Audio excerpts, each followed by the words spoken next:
Révisez votre CAPES Bac plus 3 avec Artiste Folia. Découvrez nos cours Méchants, méchantes. Je suis Néron et je vais tout vous dire sur le monstre naissant que je suis. Bonjour, aujourd'hui une exploration de Britannicus de Jean Racine. C'est une tragédie majeure de 1669.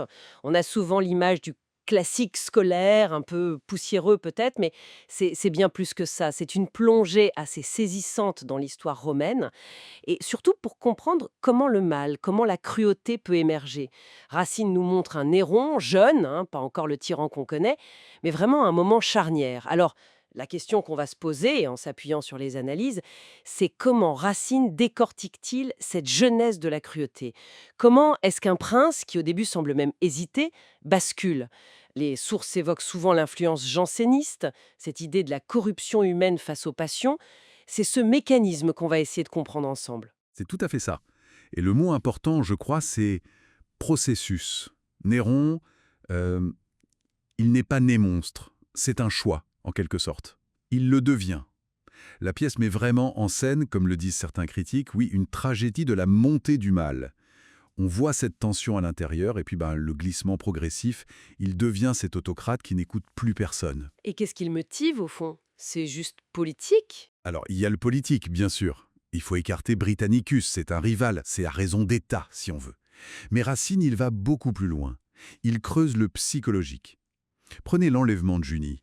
Ce n'est pas tant pour la posséder elle-même, mais c'est surtout pour frustrer Britannicus, pour le blesser. On est là dans quelque chose de plus trouble.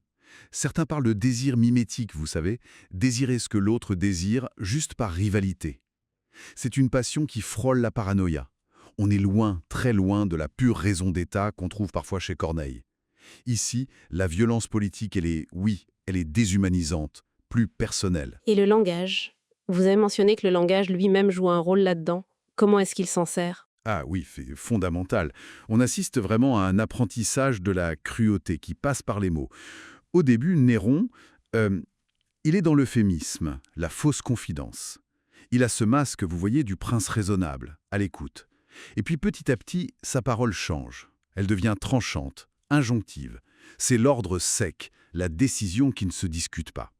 Le langage n'est plus un outil de dialogue, mais un acte de souveraineté, pour couper les liens, pour imposer sa volonté, seul. Et les autres personnages autour de lui? Il ne voit rien venir. Comment est-ce qu'ils éclairent cette transformation? S'ils voient, mais ils sont souvent impuissants ou complices malgré eux.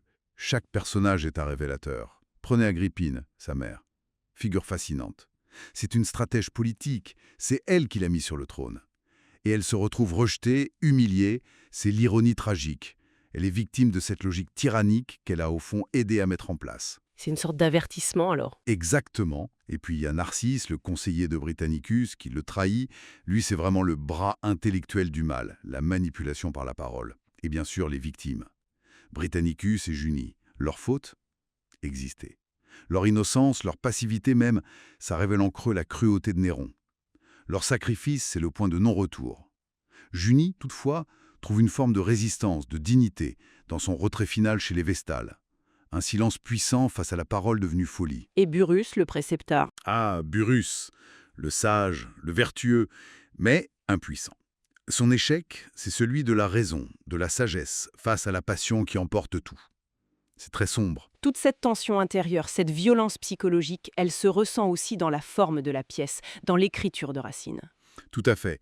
L'esthétique de Racine ici, c'est celle de la sobriété. Une tension extrême, oui, mais toujours contenue, maîtrisée. Le pire se passe hors scène, le meurtre de Britannicus. Bon, c'est la règle classique de la bienséance, d'accord?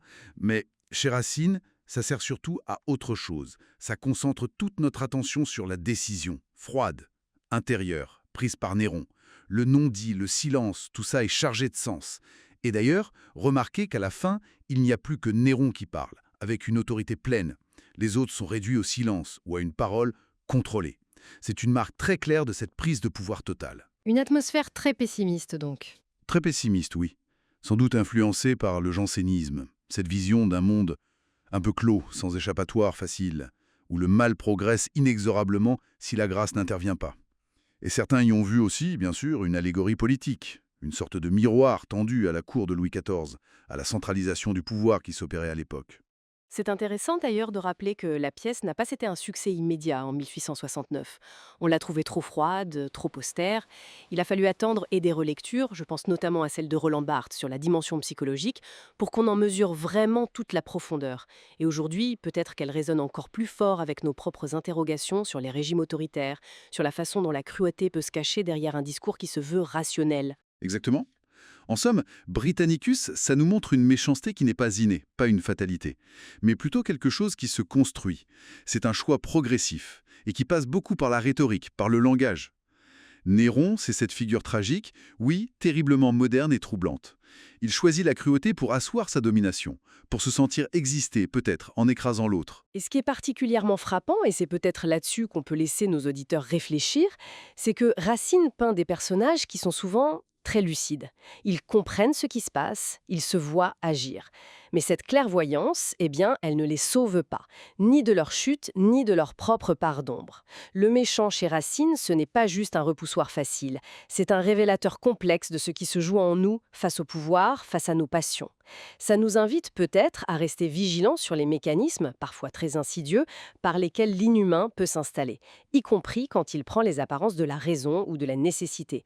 Une exploration à poursuivre, assurément. Avec artistfolia.com, c'est le moment de mener l'enquête sur les figures du mal en littérature.